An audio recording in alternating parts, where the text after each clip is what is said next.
Welcome to the Dead Bedroom Revival Podcast. My name is Corey, your host, and it's Monday. I've had a very productive weekend, not a lot of sleep. Still decorating my house for Christmas, which has been fun. It's taking shape, so I got this impetus to really finish it, because before I just seemed to be doing a whole lot of mess and didn't look like I was progressing anywhere. And it's kind of like life as well, because if you think about it, sometimes when you're trying to achieve something, in the beginning it just feels wrong. You're getting it wrong, and it doesn't feel like you're getting anywhere. And I remember when I was training my kid the other day, when she wanted to do skipping, she wanted to do this skip plus kick thing. And instantly she couldn't do it. And then she was like, no, I give up. I don't really want to do this. I'm not good at this. And I said, of course you're not, because it's your first time doing it. So it does take time. But if you stick at it and keep doing it, then you will start seeing progress. And really, with life, most people look for this massive change to be happy, or at least be fulfilled. But I think there is value in just being happy with the marginal changes, like the really tiny things. And it reminds me of this documentary I was watching. Traditionally, Britain was not known for cycling. I mean, you had Italians, you had Spanish, and then you had Americans, and they were always sort of at the tip of the spear when it comes to cycling. So everything to do with cycling. And the Great Britain hired this guy, and now I forgot his name. I wish I knew his name too.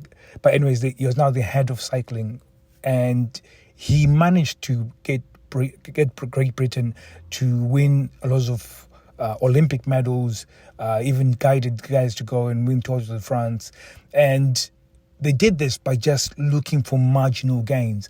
And they went to the point of even going to find the best type of mattress and best type of sheets, so they can optimize sleeping. I mean, this is like the detail they were going into. They were going into the time between rest. What are the most effective ways of utilizing that time? So it's one of those things, again, when it comes to life, it's just really looking at what is it that I'm trying to achieve. So let's say in this case, you want to have more passionate encounters with your partner.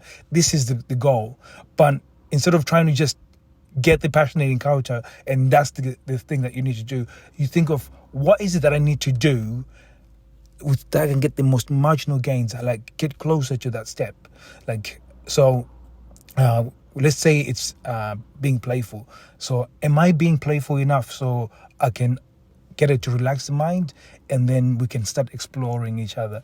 If that's not happening, so what is it that's stopping me from being playful, for instance? So if you start asking yourself those questions, then you start really trying to find the most efficient way to get to the next step. So, okay, if I'm watching a lot of news, that's going to affect my mood, because what they do is just they give you negative, which gets you into a negative thought process. Therefore, then you are now in a negative place. Then you're not going to be playful. Then it sort of translates into your bedroom. So you have to see it that way. Like, what is it that I'm doing that's causing me to be in this state?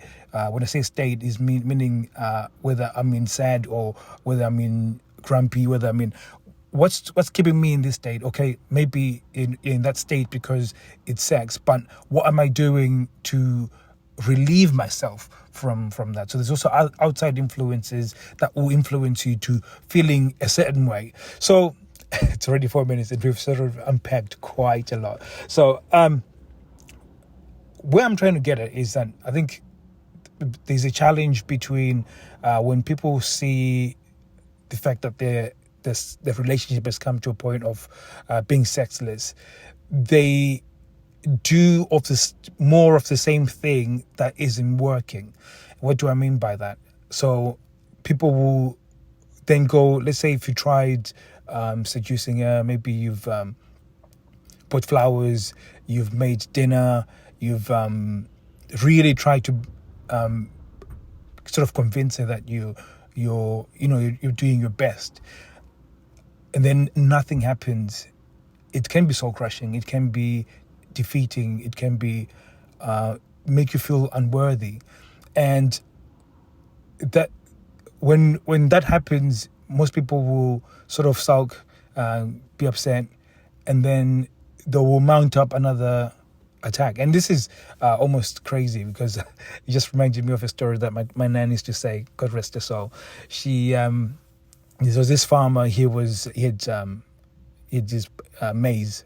So he had a cornfield, and baboons used to just come and eat in this cornfield just over and over.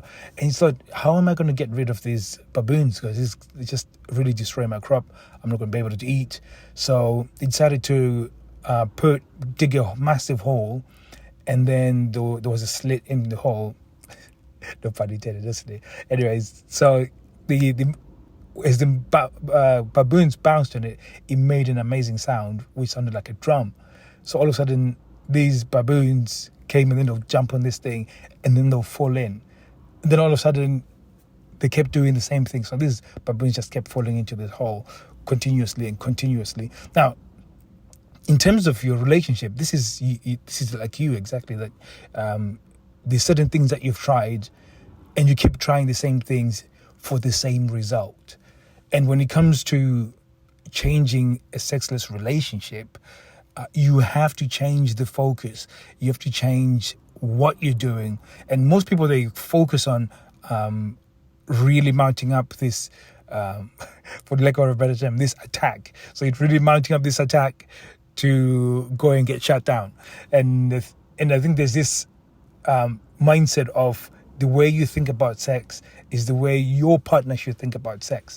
And really, this is the most, if I don't say anything else in this podcast and you stop listening to me, this probably is the most important point. The way you think about sex isn't the same way your partner thinks about sex. Because if it was, then you wouldn't be listening to this. So you now have to sort of backtrack and think, what are they thinking about sex? And how can I have marginal gains to get to the point where we can find some place where we can meet, or at least some place where we can both feel comfortable moving forward. So I'm going to stop it right here. If you want to learn more of this stuff, go to www.bedroomrevival.com, and I'm going to be helping you how to get those marginal gains. Look at your life and audit your life and see the places where it's suffocating your relationship, because I think some of the times we suffocate our relationships doing certain behaviors and we don't realize it, and this is translate in the bedroom. So this is going to be very important for you guys. Get a link to the Facebook group where you're going to be getting some of these lessons in depth.